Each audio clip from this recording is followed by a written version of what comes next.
Раббы безне калдырмады. Ул безне адашкан юлларыбызда тапты һәм кабул итте. Һәм үз исемен безгә, үз балалары дип безне атады. Всевышний нас не оставил, Он нас нашел на этих грешных путях и направил к себе.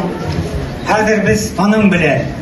И сейчас мы с Ним живем. Шуңа күрә без аның мәрхәмәтенә ихлас күңелдән бар халыклар арасында игълан итәбез.